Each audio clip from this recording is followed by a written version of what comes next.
Hello everybody and welcome to the Gamers. You are all invited. Come on in, feel at home, because today we are discussing our separate top 3 Tales of games. Of all time, we're going to include everything here. The ones from the future, we know what they are. The ones from the past, the ones from the present. The ones from the Bronze Age, they're also really good. What we mean is handheld or console. So. Yeah. So we'll start off with where everyone usually starts off, and that's at number 4 of a number 3 list. And what the number 3 What we spoke about, because we said, like, we had the idea for a video, and we said, we're going to choose our top 3. Yeah. So we thought about it. Fuck it, why not? And I said to Simon, I've got my top 3. Simon was like, I've got my top 3. And we started off with number 3, and then it was the same as that one, so... Tales of Hearts R. Yeah. Might be a bit of a surprise out there to people who haven't played it, but I'm sure if you have played it, what did we say earlier about the storyline? It's simple, yeah, but it's rewarding. Yeah, I mean, it's a very simple story of girl loses shit, group of people go on quest to find said shit. But weirdly enough, along the way, it's just rewarding because you are slowly picking up items of this thing that she lost, and it's just, you know, very rewarding. The characters are very fun, very varied. The main character is nice and I don't want to say standard, but he feels like a good Japanese RPG main character. He's not a wimp, no. But on the same other hand, he's not like a beefy muscle machine. He's not a meal. Yeah. He's not a wimp like a meal, but no, yeah. And at the same point, he's not like Asbel, who's a bit, I won't say he's aggressive, but he's quite intense. Lambda. He's somewhere in between, which is very nice. You know, it's someone who you can really get behind and relate to. There you go. The game is very relatable. Yeah, because set in a fantasy world. Because one of my things in Tales of, as much as I love the storyline, sometimes it's like, oh, we've got X-Fears and we've got Blastiers and we've got this and we've got spirits that. And all sorts going on. So at least with this one, you do have things like that, but the main core of the storyline, get in there. You got him. It's just easy to understand. It's just a fun game, and I think what and also the battle, just generally the battle. We both bought a PS Vita exclusively to play this one game. That's why we bought one. Yeah. Also, we've got and it made up for it. Okay. I have. I bought them such greats like Persona 4.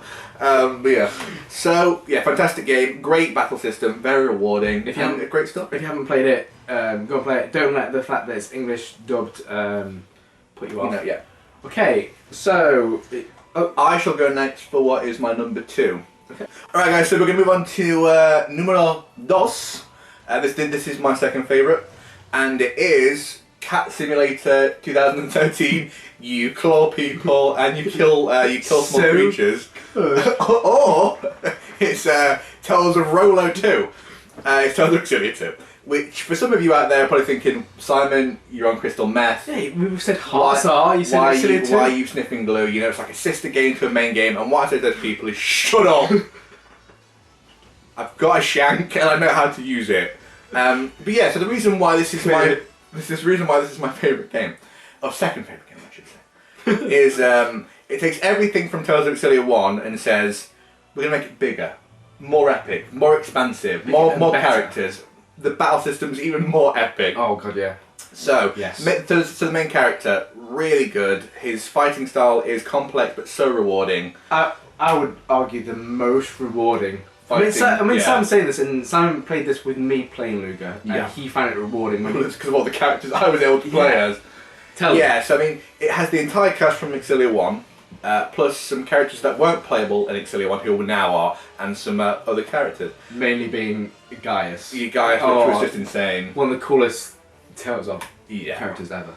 The story was fantastic. Loads of areas. I mean, if you wanted to grind, it was the grinding game of all time, possibly, because of all the areas that you could go to. 200 levels. So the level cap was really good. Yeah. Side quests galore. Like elite monsters. Mega dungeons. It's what you want from a Tales of game. Do you remember that one creature? The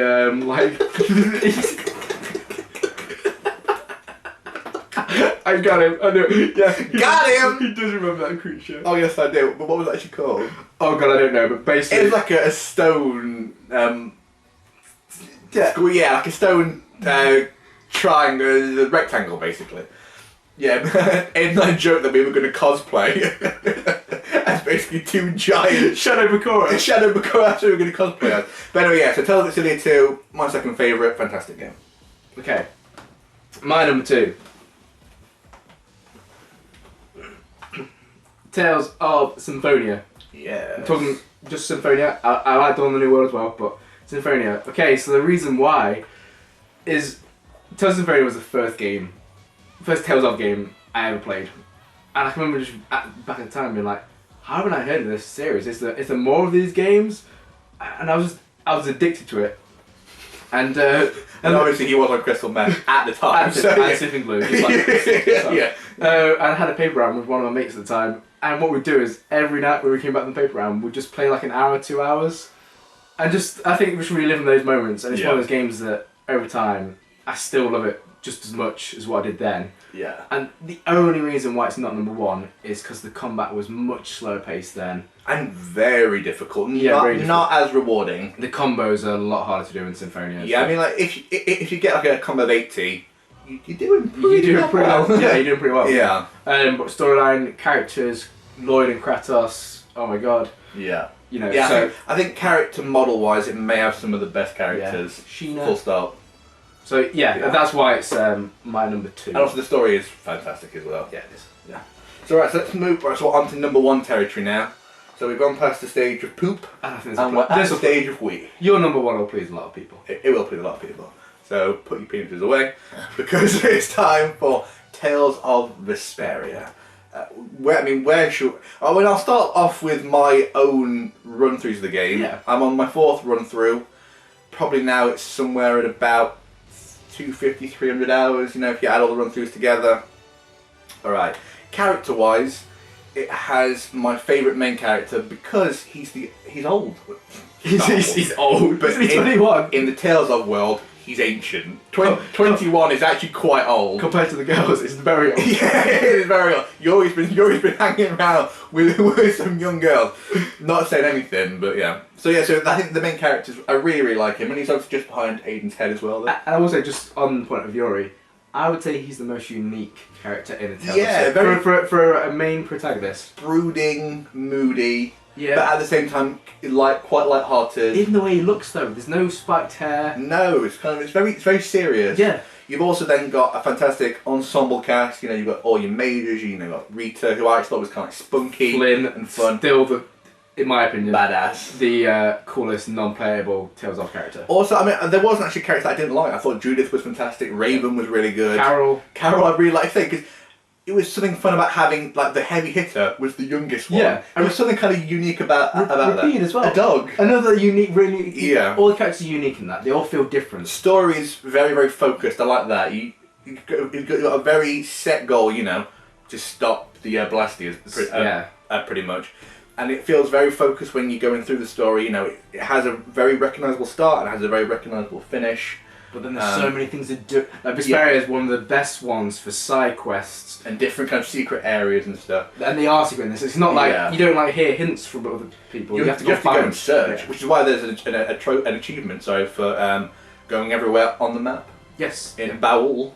But I think what makes the game the best for me is the battle system. It's simple. It's arguably the most simple. Along with there really isn't much to it, but with the mystic arts and everything, it just feels very polished. What were those? Overlimits. No, was it the ones where you hear flashing and you like tap the? Yeah, I think they were. I'm not exactly sure what they were called now. It's been a long time since I played it. But you know what I mean. It's the fact that you build those bars up and you use them, and it was very simple to use them. The combos felt very rewarding. Yes. Enemies were fantastic. So I mean, also Duke being he actually is my favourite looking character of all the Tales of series. I think Duke is the coolest character. Actually, so this game has in it, you're saying the coolest Tales of character, yeah, and I'm saying the coolest non-playable Tales of character. I would say, well, a Duke was as well. Duke was a non-playable. Yeah, so that's what I mean. Like, but both of those are from that one game. So yeah, absolutely, it's definitely an incredible game, and we should probably also mention a lot of people's first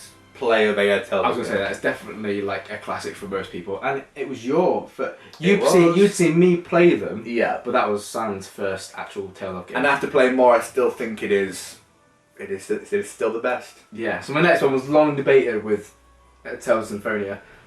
And what maybe a shock to some people, because I know actually reception-wise it wasn't received too well. Yeah. But Tales of Graces. I think start off with the same way I did with Vesperia. Tell them how long you've spent on it first. Okay, so just to give them an idea of the Wow. dedication. Okay, so I'm on my fifth run throughs. Yes, I completed it fully 4 times. I mean, I'll just tell you as well. When I bought this, I bought this exclusively. I bought a PS3 exclusively, so I played this game. Yeah. Okay. Yeah. So that was the main reason. So yeah. I didn't know anything about the game. I hadn't heard any bad press about it. I just was like, okay, Tales of Graces is a game for PS3. Yeah. I'm buying a PS3 to play it. Yeah. And I think I had a first run through file, and then the PS3 broke. Yeah. Did I care? No. Because I was happy to just go through the game again. So that's twice right there. Hours wise, I'm gonna say 500-600. Yeah, I mean, just from my obviously I haven't played it, but from my point of view, I think it has. Well, you played it with. I mean, Oh yeah, I played a lot of it. As me and Sam did this crazy thing. No spoilers here, but the last boss, we did it on the evil setting. Which is the hardest setting in the Yeah, game. evil or chaos, whichever one's the hardest setting. Yeah. On level 86. Yeah, we did it hella early. Just because of how the things had worked. I think we did it in less than a minute as well. Yeah, it was mental. So I will just say, from my point of view, I think the battle system is the funnest Yes. of all. It's arguably compared to some of the simpler ones, which are more rewarding. This one is the funnest one. It's the funniest one. Yeah. Discoveries. The customization of Oh yeah. being able to build up like, you know, iron whatever plus 50. Yeah, like the fusion aspect. Yeah, I can't remember what they called it. Yeah. And then the Magic Carter cards. There's all these things that it brought in. The way they did the titles in that game was the best thing ever. Yeah. Similar, if anyone has played Vesperia, similar to that, but still quite different. Yeah, Vesperia took like loads of elements from all the different games, which obviously we like. But yeah, I mean, actually, there's only one thing I didn't like about Graces, and that's the Elephant Mixer. Apart from that, Yeah, but that's because of the trophy attached to it. Yeah. Minus that, for your normal run through, you shouldn't really be bothered about it. 100%. Damn right. Damn right. So So yeah, also the characters. Well, the characters were just fantastic. yeah, Story was fantastic. Asbel and Sheria might be some of my favourite moments right there. And on those teary moments. Yeah. Well, we hope you enjoyed our top 3 Tales of games. Tell us if you played them full stop. Tell us which one you've enjoyed the most, and if you think we're complete imbeciles, keep it to yourself. Because you're wrong. Because you're wrong. So we'll be seeing you later. See you in a bit.